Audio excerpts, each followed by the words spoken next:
بسم اللہ الرحمن الرحیم۔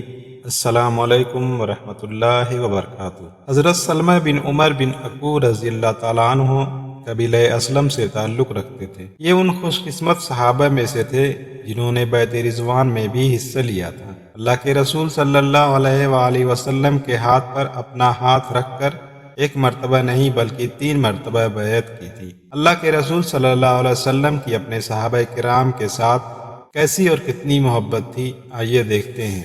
جب اللہ کے رسول صلی اللہ علیہ وآلہ وسلم نے بیعت لینی شروع کی تو یہ اولین لوگوں میں سے تھے جنہوں نے بیعت کی سعادت حاصل کی۔ جب کافی سارے لوگوں نے بیعت کر لی تو اللہ کے رسول صلی اللہ علیہ وآلہ وسلم نے ارشاد فرمایا، سلمہ تم بیعت نہیں کرو گے؟ عرض کی کہ میں تو شروع میں ہی بیعت کر چکا ہوں۔ ارشاد فرمایا کہ پھر بیعت کر لو۔ چنانچہ انہوں نے دوبارہ بیعت کی۔ جب بیعت کا اختتام ہونے لگا تو آپ صلی اللہ علیہ وآلہ وسلم نے پھر فرمایا، سلمہ تم میری بیعت نہیں کرو گے؟ حضرت سلمہ نے تیسری بار بیعت کی۔ اس طرح سلمہ بن عقور رضی اللہ تعالیٰ عنہ نے 3 بار بیعت کی، شروع، درمیان اور آخر میں۔ ذرا غور کیجئے کہ اللہ کے رسول صلی اللہ علیہ وآلہ وسلم اپنے اس غریب سے صحابی کے ساتھ کتنی محبت کرتے ہیں اور انہیں کتنی اہمیت دیتے ہیں۔ یہ وہ عظیم شخصیت تھے جنہوں نے اللہ کے رسول صلی اللہ علیہ وآلہ وسلم کے ہمراہ 7 غزوات میں حصہ لیا۔ نہایت بہادر اور بہت تیز دوڑنے والے تھے۔ اللہ کے رسول صلی اللہ علیہ وآلہ وسلم نے غزوہ ذی کرد میں ان کو یوں خراج تحسین پیش کیا، آج ہم میں ابو قتادہ بہترین گھوڑ سوار اور سلمہ بہترین تیز چلنے والے ہیں۔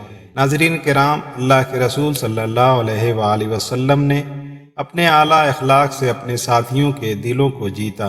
ذرا غور کیجئے کہ آپ صلی اللہ علیہ وآلہ وسلم نے اپنے ساتھیوں کو کیسے بہترین تمغے دیے۔ عبد الرحمن بن رزین بیان کرتے ہیں، ہم ربضہ نامی مقام پر سلمہ ابن عقور رضی اللہ تعالیٰ عنہ سے ملنے کے لیے آئے تو انہوں نے اپنا نہایت بھاری بھرکم ہاتھ نکال کر دکھایا جیسے وہ کسی اونٹ کا کھر ہو۔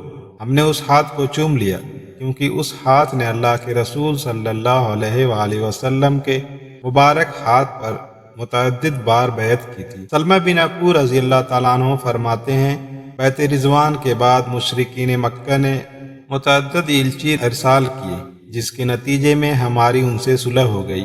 میں ان دنوں حضرت طلحہ بن عبید اللہ رضی اللہ تعالیٰ عنہ کے لیے کام کرتا تھا۔ ان کے گھوڑے کو پانی پلاتا، اس کی صفائی ستھرائی کرتا اور اسے چارہ ڈالتا، جس کے بدلے میں مجھے طلحہ رضی اللہ تعالیٰ عنہ کے ہاں سے کھانا مل جاتا۔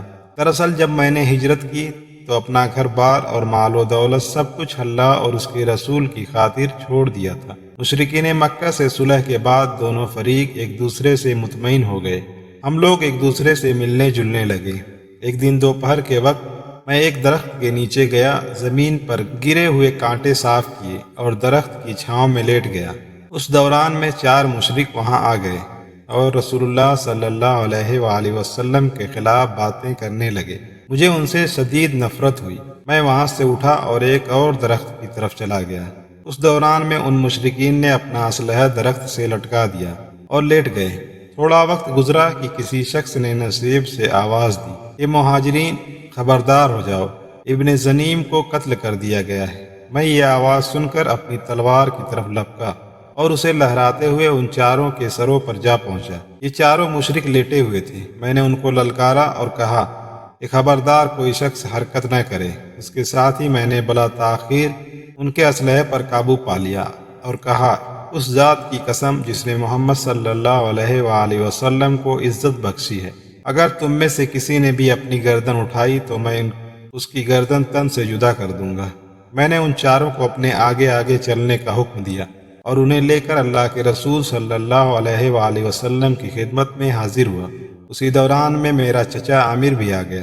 اس نے بنو ابلاد کے مقرز نامی شخص کو 70 افراد کے ہمراہ گرفتار کیا تھا۔ یہ لوگ مشرکین تھے جنہوں نے بدعہدی کی تھی اور مسلمانوں پر حملہ کرنے کی منصوبہ بندی کر رہے تھے۔ ناظرین کرام، اب ذرا دیکھیے اللہ کے رسول صلی اللہ علیہ وآلہ وسلم کا حکم اور آپ کا اعلیٰ اخلاق کہ یہ وہ 70 مجرمین تھے جنہوں نے بدعہدی کی تھی اور اسلامی لشکر پر حملے کا منصوبہ بنا رہے تھے۔ اللہ کے رسول صلی اللہ علیہ وآلہ وسلم نے ان کو حقارت کی نگاہ سے دیکھا اور ارشاد فرمایا، ان کو چھوڑ دو، یہ وہ لوگ ہیں کہ شروع سے آخر تک برائی کا منبع ہے، ان کا وبال اول و آخر انہی پر ہوگا۔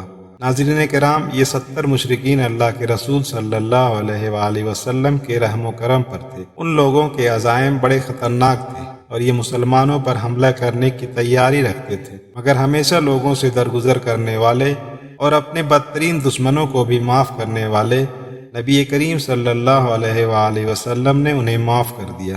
اور آپ صلی اللہ علیہ وآلہ وسلم کی بے شمار خوبیوں میں ایک خوبی یہ بھی تھی کہ آپ انتقام اور بدلہ لینے کی طاقت رکھنے کے باوجود اپنے دشمنوں کو معاف کر دیتے تھے۔